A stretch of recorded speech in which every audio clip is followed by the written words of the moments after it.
The humid air of Kyoto clung to Suri Jinichi's skin as she sat at her cluttered desk in the Ushio Research Center, the faint hum of fluorescent lights buzzing overhead. It was May 5, 2019, and the head entomologist's fingers hovered over her journal, pen scratching out her thoughts in quick, precise strokes. The expedition team, lost to the dense jungles of Tanzania for weeks, had finally radioed in. Their voices, crackling through static, carried news that sent a spark of hope through Suri's weary mind.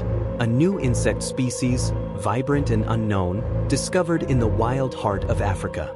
The center, a modest facility teetering on the edge of funding cuts, had been stagnant, its researchers restless, dissecting the same ticks and mosquitoes in a monotonous loop. This find was a lifeline, a chance to breathe life into their work and secure the grants that kept the lights on. Suri's lips curved into a faint smile as she wrote, imagining the flurry of activity this would ignite among her team. The jungles of Africa were a wellspring of mysteries, and she couldn't wait to see what her team would uncover. Her phone buzzed, interrupting her thoughts. It was her mother again, her voice soft but laced with worry, asking about Suri's diet, her long hours, her solitude since her father's death 2 years prior. Suri deflected with practiced ease, assuring her mother she was fine, though the weight of her father's absence and the center's financial strain pressed heavily on her. She didn't mention the late nights poring over budget reports or the creeping dread that the center might close. Instead, she promised to call soon and hung up, her gaze drifting to the window where Kyoto's skyline blurred into the evening haze. The expedition's success could change everything, she told herself. It had to. 4 days later, on May 9th, the specimen arrived under the cover of night, sealed in a reinforced crate that hummed with climate controls mimicking the Tanzanian jungle.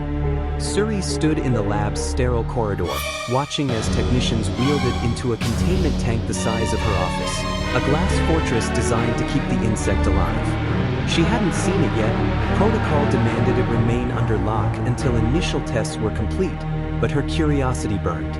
Kimura, her lead researcher, was already at work, his glasses fogging as he peered into the tank, muttering about the insect's peculiarities. Suri envied his access but trusted his thoroughness. She'd have her chance soon enough. A more pressing issue pulled her attention away. Menina, one of her field researchers, had submitted his resignation that morning, citing irreconcilable tensions with the team. Suri was stunned. She'd thought the group was tight-knit, their camaraderie forged in the crucible of fieldwork. Something had fractured during the expedition, but Menina's tight-lipped exit offered no clues. She suspected the isolation of the jungle had frayed his nerves, a case of cabin fever that might fade with distance. Losing him now, with the center's future hanging by a thread, was unthinkable. She offered him a week of medical leave to reconsider, noting the red welts on his arms, likely ivy rashes from the field. He accepted, albeit grudgingly, and Suri hoped time would mend whatever had broken. That evening, she met Tara, her closest friend and a cosmetics designer, for dinner. The prospect of good food and laughter was a balm after the day's chaos. Tara's warm smile and quick wit promised a reprieve, a chance to forget the center's woes and her own tangled personal life. Suri sipped her wine, letting the restaurant's soft jazz wash over her, grateful for the moment of normalcy. The next morning, May 10th, brought unexpected relief. Menina called at dawn, his voice thick with remorse, begging to retract his resignation. Suri didn't hesitate, shredding the notice and welcoming him back, though she urged him to take the full leave. His insistence on returning tomorrow was a weight off her shoulders, a sign that the team might hold together. But the previous night's dinner had soured. Tara had been her usual vibrant self, leading them through Kyoto's nightlife, bars, dancing, laughter, until Shinji, Suri's ex, appeared, tears streaming down his face as he pleaded for reconciliation. His clinginess, the very reason she'd ended things, turned the night awkward. Tara watched, her expression a mix of pity and discomfort, as Suri rebuffed him. They left early, the mood ruined, and Suri apologized profusely. Tara waved it off, but her disappointment was palpable. Suri vowed to deal with Shinji if he pulled this again. May 11th shattered any semblance of calm. Suri arrived at the center to chaos. Menina, who'd seemed contrite on the phone, had stormed into the field research lab and attacked Maurice, his friend and colleague, strangling him with a ferocity that stunned everyone. Cade, another researcher, had called security just in time, saving Maurice's life. The marks on his neck were livid, a brutal testament to Menina's unhinged state. No one understood why. Menina had been calm, almost normal, when he entered. Maurice was stable but shaken, and Ko, who'd witnessed the attack, was traumatized, her hands trembling as she recounted the scene. Menina was banned from the center, his actions leaving the field team gutted. Suri sat in her office, head in her hands, grappling with the loss of her team and the mystery of Menina's breakdown. The expedition, she realized, had brought back more than an insect. It had unleashed something darker.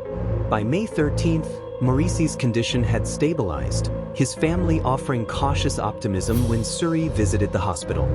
His throat was tubed, a precaution, they said, but his survival was a small victory.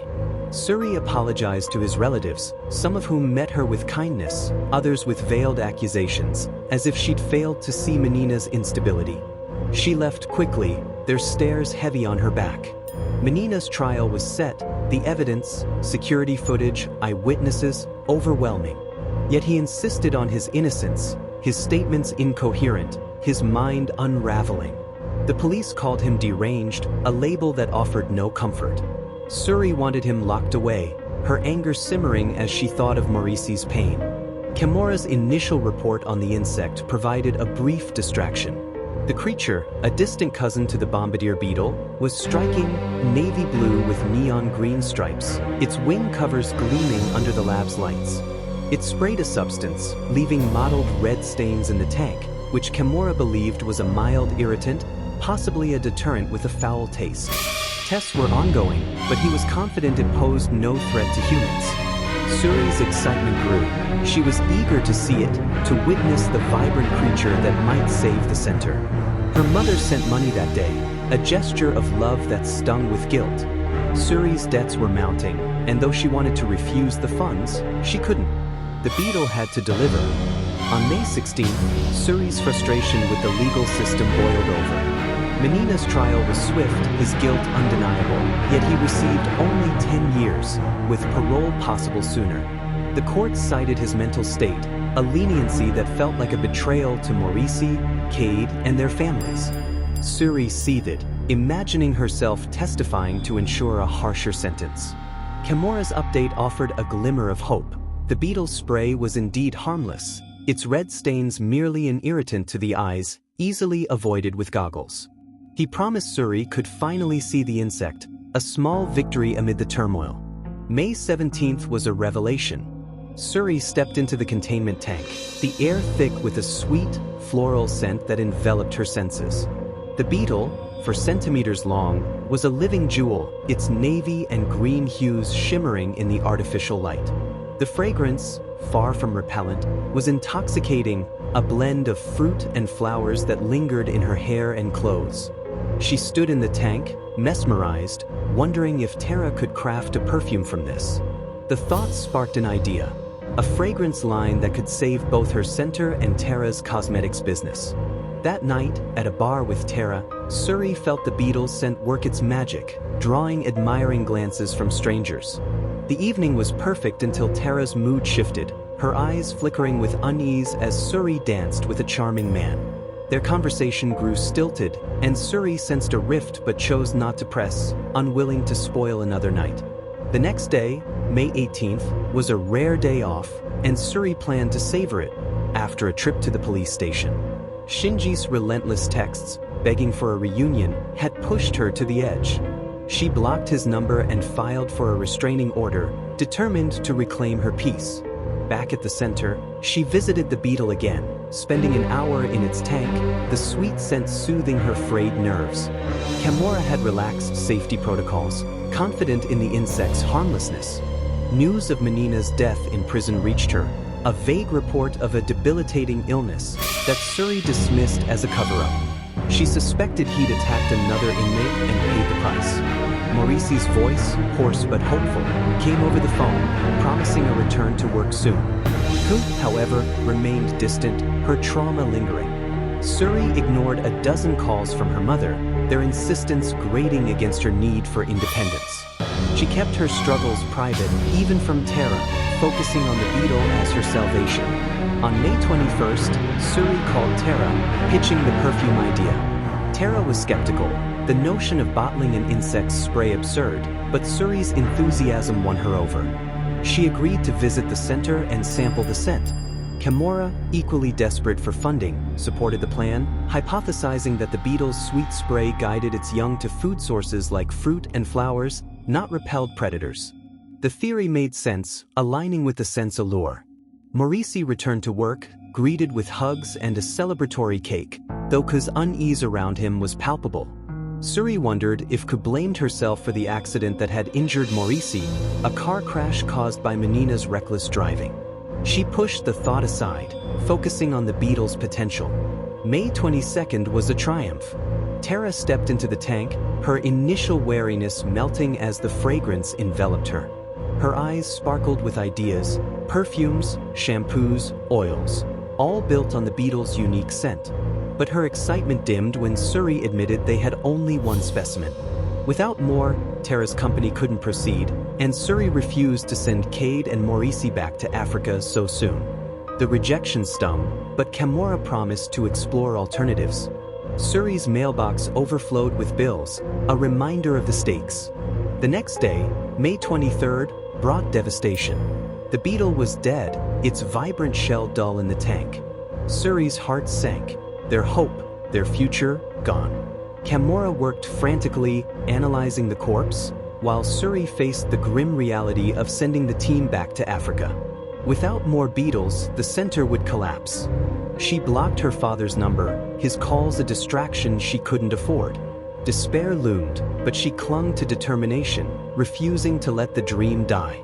On May 24th, a miracle emerged. Kimura called, his voice trembling with excitement.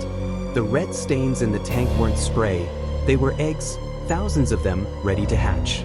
The beetle, hermaphroditic, had reproduced alone, its 2-month lifespan suggesting a rapid cycle. By year's end, they could have millions. Suri's relief was electric. She imagined necklaces encasing the beetles, a luxury product that could fund both her center and Tara's business. She called the man from the bar, eager to share her joy, but he didn't answer. Undeterred, she planned to celebrate with Menina, her spirits soaring. May 26th brought tension. Tara, once enthusiastic, now opposed using the beetles, calling it inhumane and hinting at danger. Suri's frustration boiled over. Tara's company needed this as much as the center did. At a club with Menina, Suri noticed Ku's coldness toward him, her jealousy evident. Suri confronted Menina, but he was clueless, their friendship strained by unseen forces.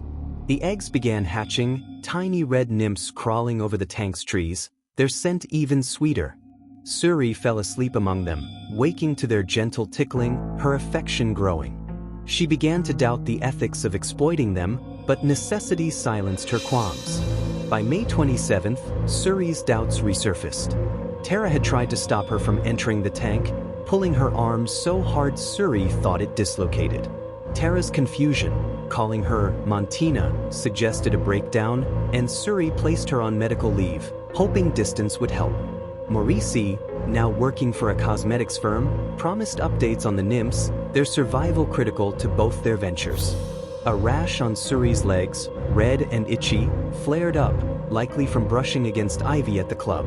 She planned a brief absence, trusting Suri, her assistant, not herself, to monitor the beetles. On May 28th, Suri's condition worsened. The rash faded, but a fever gripped her, her chest tight, breathing labored. Tara stayed by her side, nursing her with a tenderness that deepened Suri's love for her. Suri, her assistant, reported that the nymphs were eating wood, burrowing selectively near their nest, their growth slow but promising. Suri clung to hope, even as her body weakened, unaware of the darkness creeping closer. On June 2, 2019, at 10:37 p.m., Tara found Suri lifeless in her apartment. Large sores marred her skin, an autopsy revealing a parasitic infection that had torn through her organs, causing internal bleeding. Tara had come to celebrate a new fragrance line, unaware of the horror awaiting her. The beetles, recovered from Suri's body, were gone from the center, their whereabouts unknown. The sweet scent that promised salvation had masked a deadly truth, leaving a legacy of loss in its wake.